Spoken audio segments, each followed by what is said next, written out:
workers who are well-trained and fluent in English.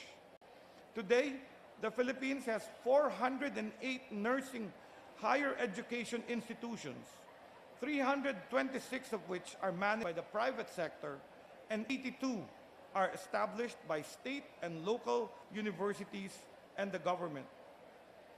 We also have 27 higher education institutions that offer degrees in the Doctor of Medicine program, 51 of which are managed by the private sector, and 26 are publicly run universities and colleges. Over the years, the government has also developed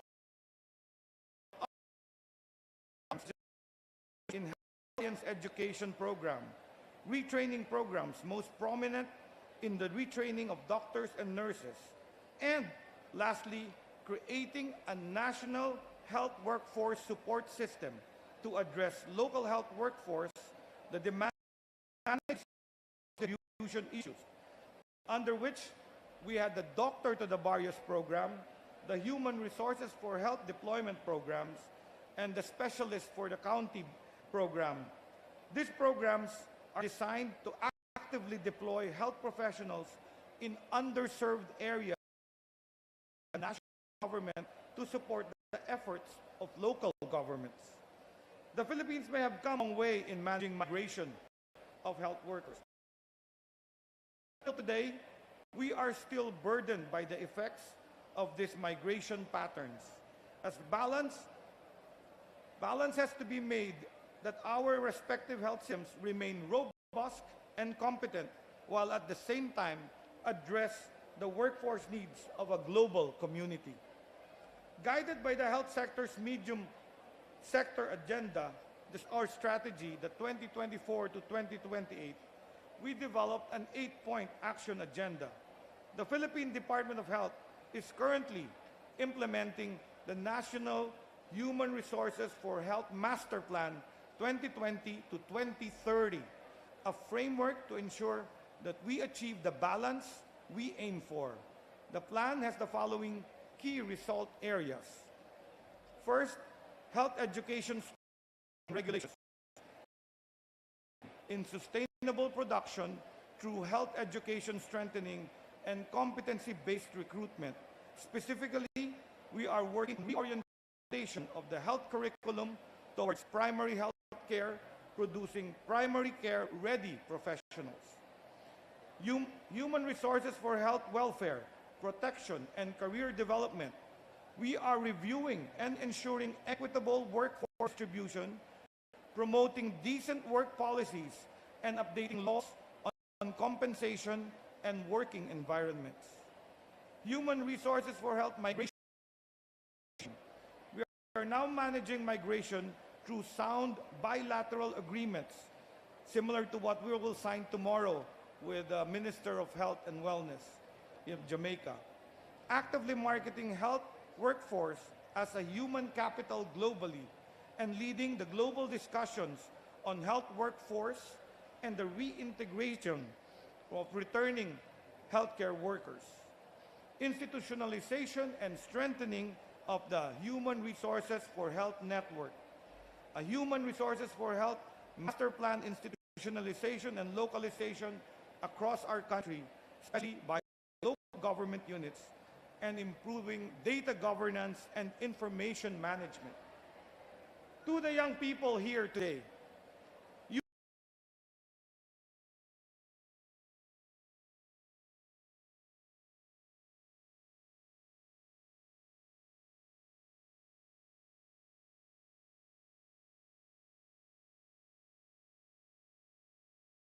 of science and a strong commitment for service.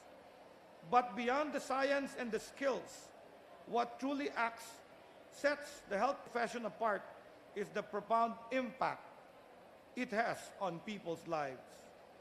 The COVID-19 pandemic showed us the importance of the health workforce. They are indeed the backbone of our societies that kept us healthy and safe in times of peace and crisis. Every day, health professionals are a source of hope of healing, and of comfort. Today, our countries are in dire need of young people such as you.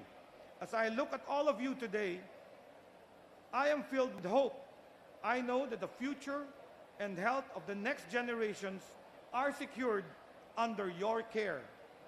Your decision to enter these noble professions will not only shape your own future, but will also have a profound and lasting effect on the world. To the policymakers and decision makers, the time to act is now. The need for bold, transformative action is clear.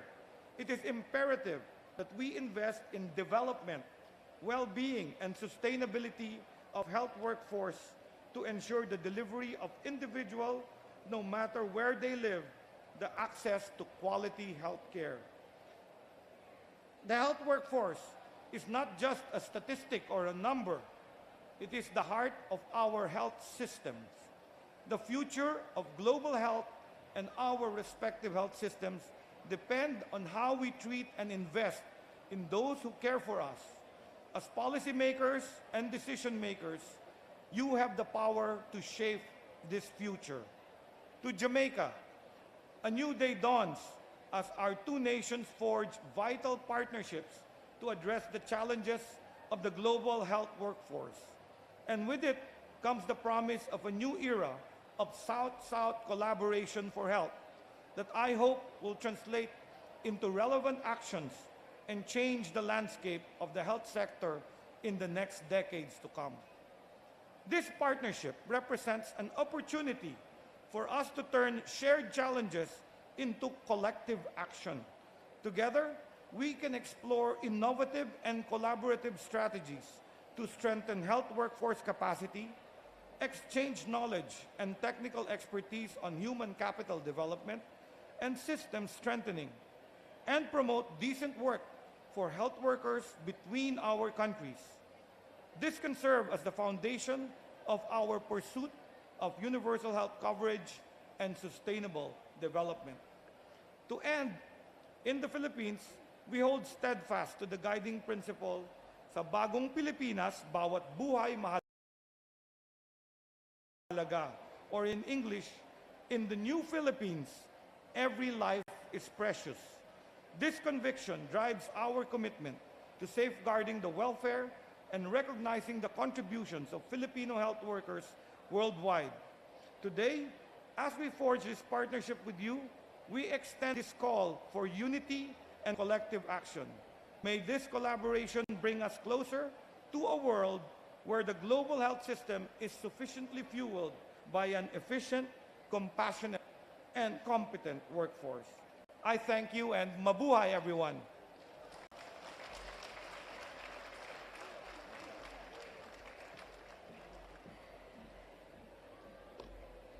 And we say big thanks to Dr. Theodora J. Herbosa, Secretary of Health for the Republic of the Philippines. We say thank you so much, sir, for being here with us today. Also for your endorsement of this event, because here in Jamaica, we welcome the support for international friends, and so we thank you for the value that you have brought to us. Ladies and gentlemen, at this time, we welcome our host minister, a minister who has been in this position, I'd say, close to 10 years. The always moving, always innovative health and wellness boss, second-time author, and belated birthday big man, Dr. the Honorable Christopher. Please make him welcome. Thank you very much.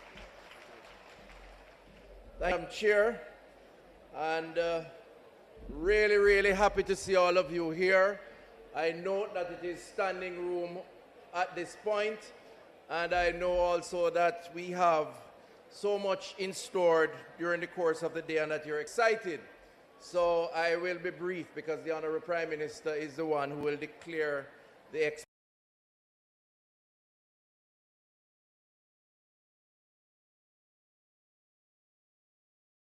So let me begin by just welcoming a few persons, not everybody. Well, welcome everybody, but note a few. The Honorable Prime Minister, the Most Honorable Andrew Holness. Thank you very much for being here, sir. Give him a round of applause, please. He's the captain of the ship, and whatever we do in public health gets his suggestion, gets his directive, and also his support. Other members of the cabinet who are here, in particular, Dana Morrison Dixon, Doctor, Minister of Education. Give her a round of applause. A lot of students are here. We welcome you as usual, and we are collaborating. This is a Ministry of Health in collaboration with the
nursing the human resource capacity of public health.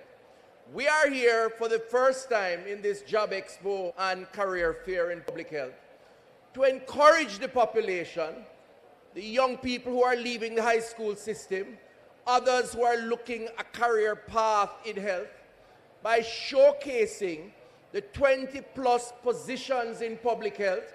As you walk around the room, you will see them: nursing and midwifery, physiotherapy, lab tech, biotech engineers, and I could go on and on.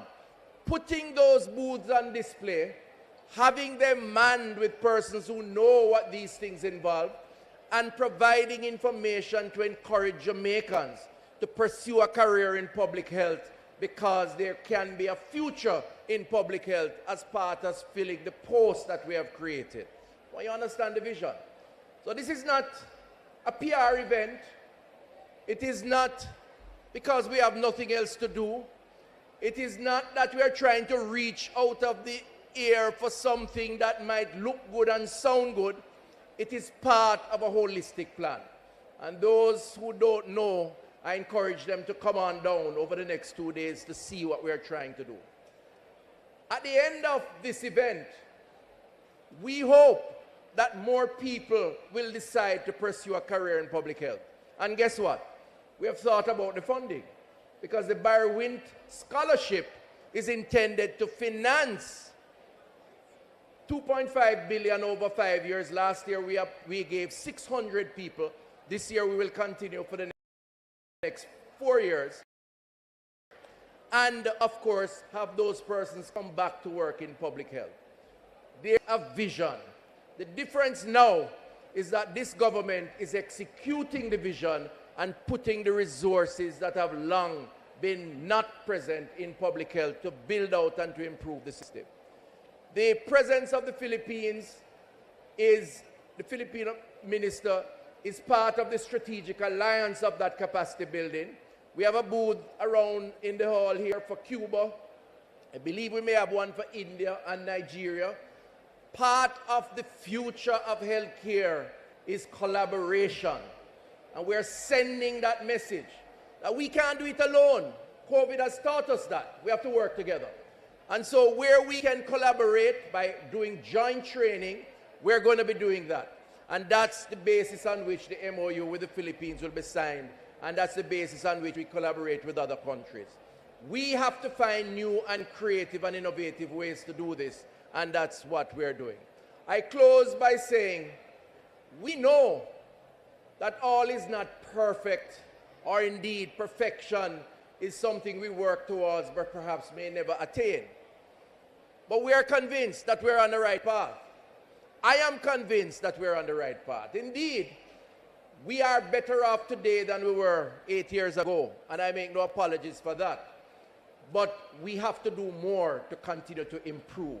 And that's why we're here, and that's why we're doing what we're doing. There's work still to be done, but I am very pleased with the turnout here. I hear the roads are blocked up from as far as Ligani, and I apologize for that. The police is working with us on this, but we want as many people to come to see what is on display, to be convinced of the vision for public health, and to buy into this vision for the future. Ultimately, it's about the people. We are here to serve the people. Thank you very much. God bless you, and have a good day.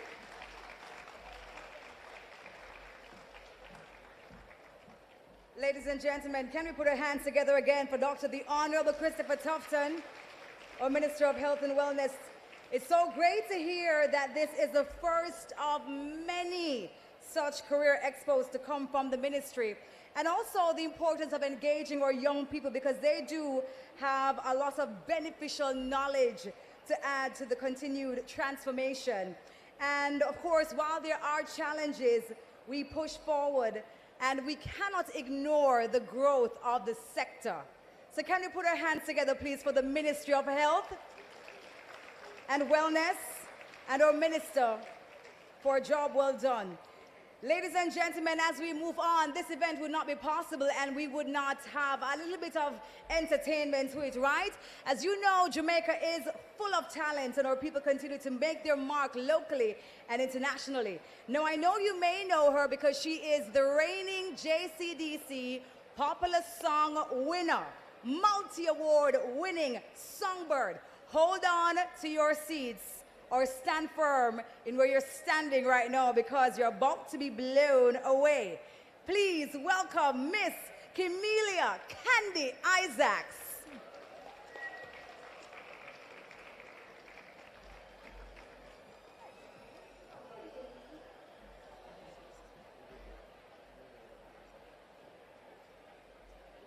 Good morning, everyone.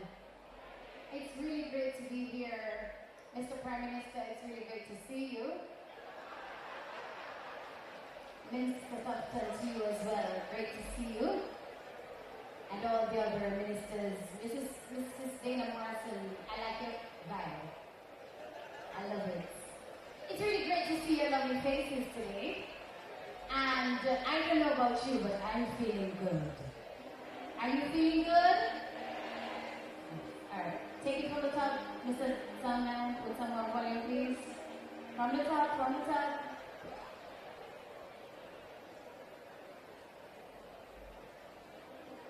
Birds flying high, you know how I feel. Sun in the sky, you know how I feel. Breeze drifting on by, you know how I feel. It's a new dawn. It's a new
What did I tell you? Can you put your hands together again, please? For Camila Candy Isaacs. I have goosebumps everywhere. My gosh, every single time I hear her is the same experience. Wow, ladies and gentlemen, following a performance like that, we could only have this moment. Our head of government, he has taken the time to share with us this morning and brings his prestige to this function. Please give a hearty welcome to our Prime Minister, Dr. the Most Honorable Andrew Holness.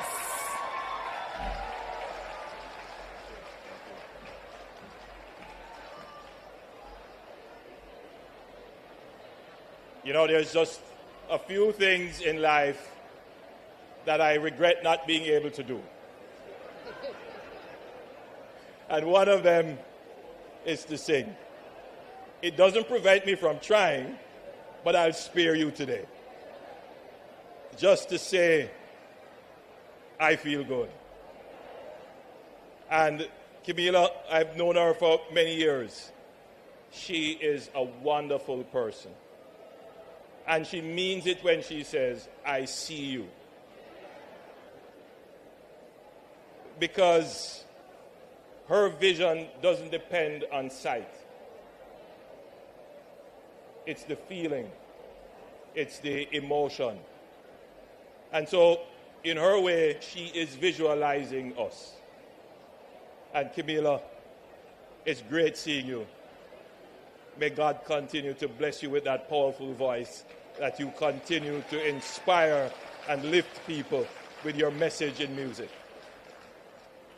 First of all, let me abbreviate the protocol list. I see Minister Tufton, Minister Dana Morris, and all the other dignitaries all the time. So all nice and decent people, big up on yourself. But I must acknowledge our friend from the Philippines, the Minister of Health, Minister Herbosa, for his wonderful presentation.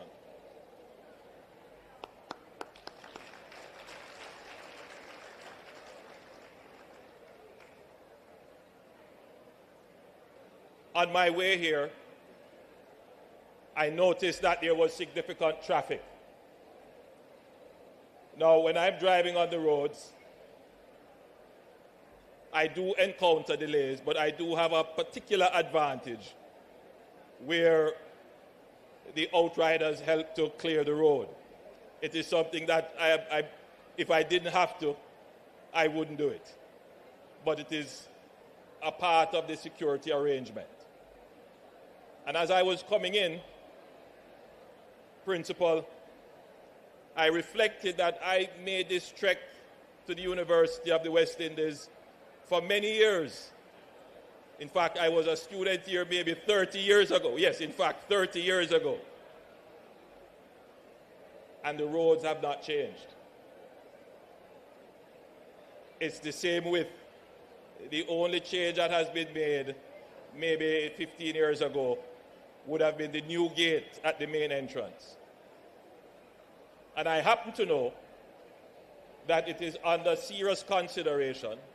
I know that the university has consulted with the NWA to have a new road built, widened road, better access facilities, because the truth is, friends, we have outgrown the infrastructure. The number of cars that were on the road when I was at the University of the West Indies, it is almost 2 times the number of cars today. We haven't widened the road or changed the access to the university. So that entire stretch of road will be improved, indeed upgraded to a new, better roadway to get to our university. We must have a roadway that is befitting of the University of the West Indies. You may wonder why I start with infrastructure and I'm dealing with healthcare. Well, it's not necessarily infrastructure. The point I'm making is that the administration is in a constant mode of upgrading, renewing, rehabilitating. I think the best word is transforming. The administration is in a constant transformation mode. In healthcare, Minister Tufton has done an incredible job in transforming healthcare. The challenge with transformation is that while you're in the process, you don't always see the outcome. And it is important that the people who are doing the transformation constantly place in front of you the vision, so that even persons who can't physically see what you're trying to do will have the feel, the understanding, the knowledge, and indeed the emotional connection with what the outcome is going to be, so that they can buy in. Because during the process of transformation, there will always be some amount of dislocation, some amount of pain, some amount of sacrifice. And during the period of transformation, people can lose hope if they are not seeing what the final product will be. Now, when I was Minister of Education, I always tell this story about transformation, because in education, we took on a major project to transform education. It's called the Education Transformation Task Force, started by former Prime Minister P.J. Patterson in 2004. And I had the opportunity to lead it from 2007 to 2011. And we hired a lot of consultants. We did a lot of planning, kept many events like this to change culture, change technology, change strategy. And one of the consultants, we asked him, so what is transformation? And he said, I'll never forget it, and I'm sure you will write this down in your diaries as well. He said, transformation is the change of a caterpillar to a butterfly. That is transformation. A caterpillar isn't so beautiful, is it? But it is very important in the grand scheme of the ecosystem. And then it just suddenly transforms into almost a totally different being. A being that was once bounded to the earth is now able to take flight, reach higher heights with great beauty. And that is the vision for our healthcare system. We are going to transform it from the caterpillar it now is into the beautiful butterfly that we all want it to be. But in that process of transformation, the caterpillar goes into a cocoon, and it's not beautiful at all. And biologically, the body of the caterpillar goes through, obviously, great change, which could oftentimes be painful. But the master designer knows what the outcome is going to be. In healthcare, we have put in place several lines of effort to transform the system. The first line of effort is on the physical infrastructure. And we did this over a 5-year period of time. And we are now at the point where we are almost finished with Cornwall Regional. We have started the Spanish Town Hospital.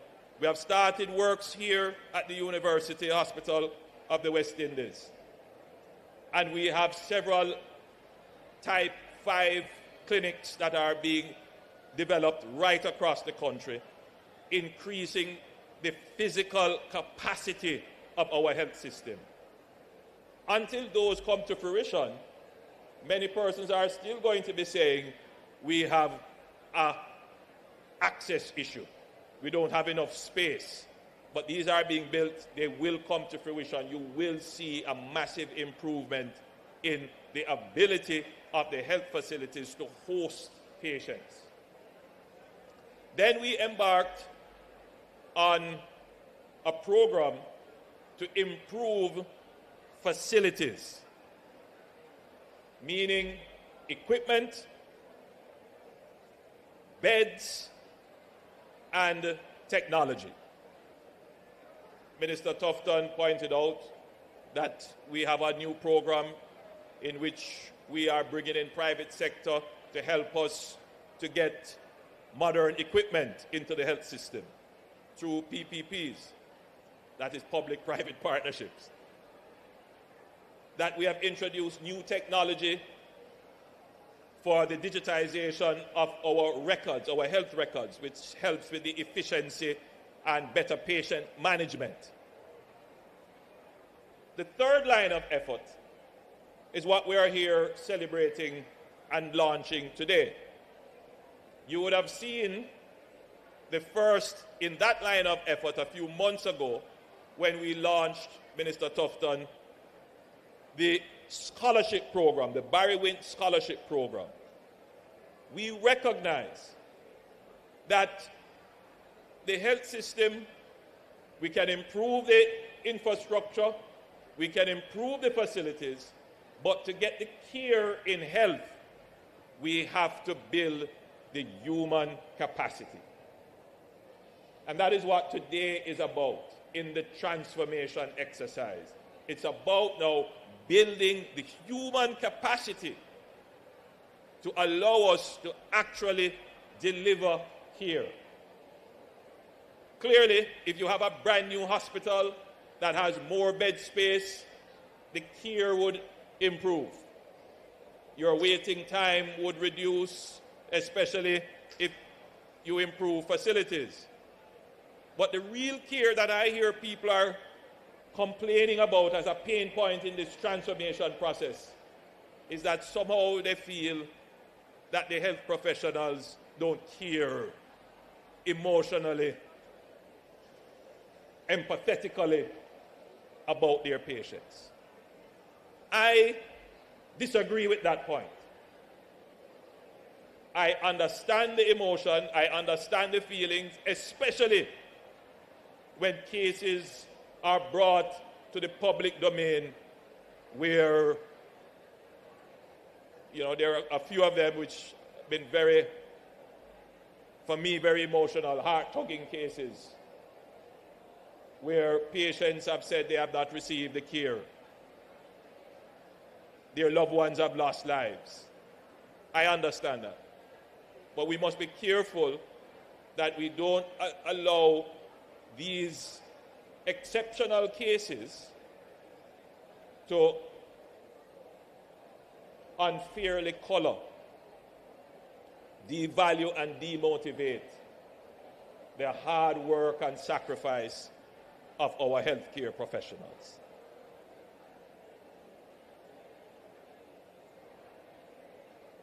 And at the same time, I implore our healthcare professionals to appreciate and understand that many of our patients who come to you for service, they too have their challenges and problems. And it just takes a little bit more effort, patience, and understanding with them. As a leader of the country, my job is not only to pass laws and enforce. Sometimes it is about appealing to our better selves, our higher order emotions, and our real love for Jamaica.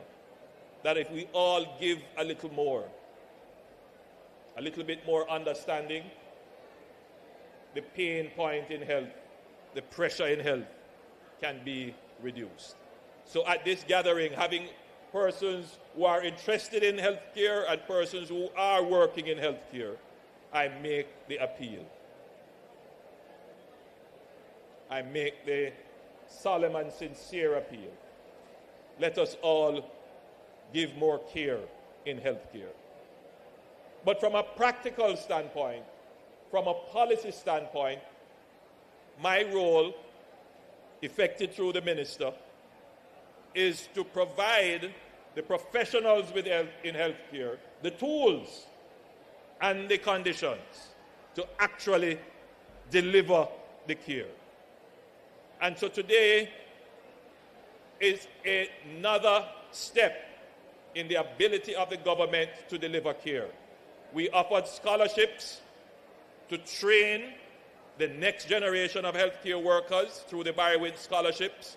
And now we have vacant posts in the Ministry of Health, and we are doing it in a quite transparent way. We are putting it out to the public in a mass fair like this, and we are inviting all the persons who are interested to come and to see what we have.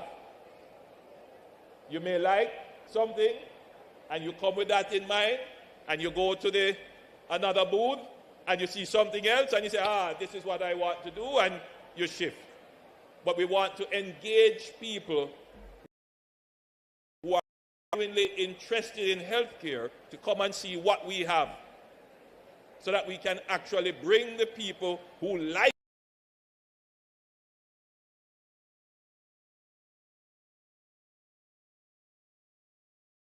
healthcare, who want to be healthcare workers, to come into healthcare. And so that's a part of the transformation strategy. As I close, it is important that I use this lovely gathering. As Ms. Lou would say, clap yourself, you all look so good.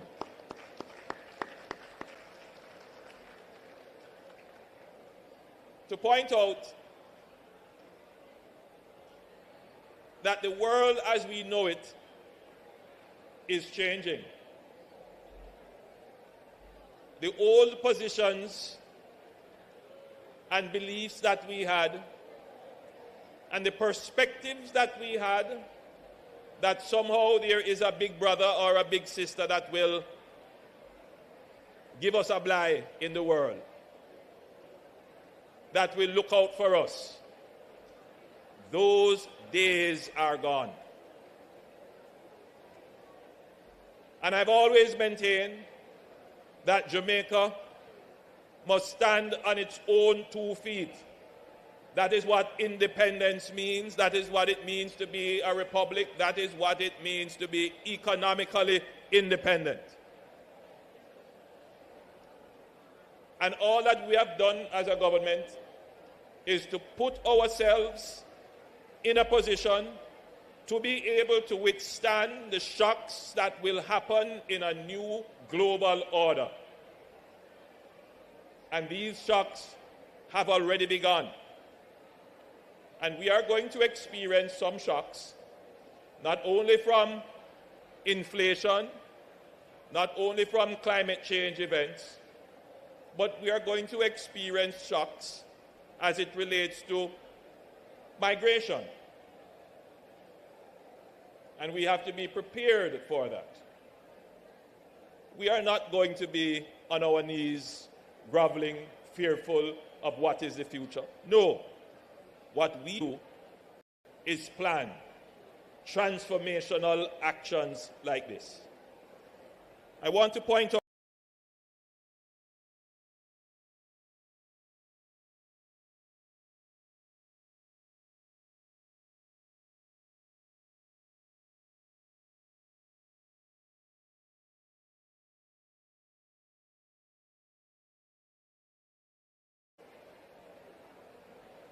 And that number is not likely to decline because our nurses are not going through the border, as they say. They are going through a formal system. And so, this issue of migration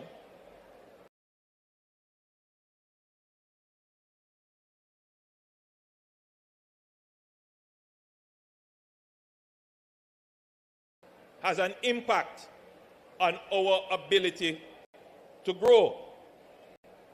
The Philippines has a similar problem. But the Philippines did not look at the problem from a negative perspective. The Philippines looked at it and said, this is an opportunity. Jamaica, from our history, has always been a net exporter of talent. To the point where we have had people with Jamaican connections occupying some of the highest offices in the countries in which they ended up. We must now manage this talent in a way that we also get the benefit of our well-skilled labor force that is migrating. So the jobs that are opened here are opened to anyone who wants to come and work here, and we are hoping that some of our nurses abroad and health professionals abroad will consider coming back. Yes, and we tend to look at this as, this is impossible. This nobody will ever do that. I see the head of the Nurses Association, and we have had discussions. And the truth is that there are some persons who would like to come back because it is not all about pay. Conditions of work, quality of life, security of family, and your cultural connections are also important things. So we have to create a system where we can leverage that talent that has been exported to come back to Jamaica and support our local healthcare system. But outside of that, we must also expand our training systems here. Because the critical thing is not just that the foreign countries want our nurses. The foreign countries want our training. That is really the key. And so the strategy for the human resource improvement is to invest in our training capabilities so that if they want people to get training, they can send people here to be trained so that we create a training industry here in Jamaica as well. So we are not going to just lay down while all these changes are happening in the world and we are losing our talent. We are going to push back. And in our transformation strategy, we will have these kinds of strategies that you are seeing rolled out now to improve our human resources. It is not an easy world that we live in. Not everyone understands what is going on. It gets even more complicated with misinformation in social media. So I ask you to just bear with me as I go through the minutiae to give the explanation so that people can appreciate and understand what the government is doing and what the end result and the outcome will be. You have been a wonderful audience. I hope I have elucidated the government's plans and strategies and how you fit into it. God bless you and thank you. And may I wish for you all a peaceful, productive, prosperous, and victorious 2025. God bless you all.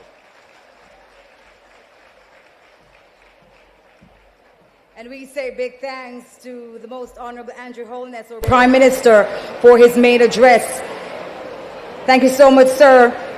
We know we have many challenges, but in Jamaicans, we say the challenges are plenty, right? But we know that endurance is the hallmark of being a Jamaican, and endure we will. Pair that with innovation, and we can add, of course, some proactive movements. And what we'll have is a country on the road to success. So no doubt about it, we are on that road to success. And thank you, Prime Minister, for challenging us to tap into our individual strengths so we can strengthen Jamaica land we love, our home, our yard. This is where we call home, and we want to see it grow from strength to strength. And of course, ensure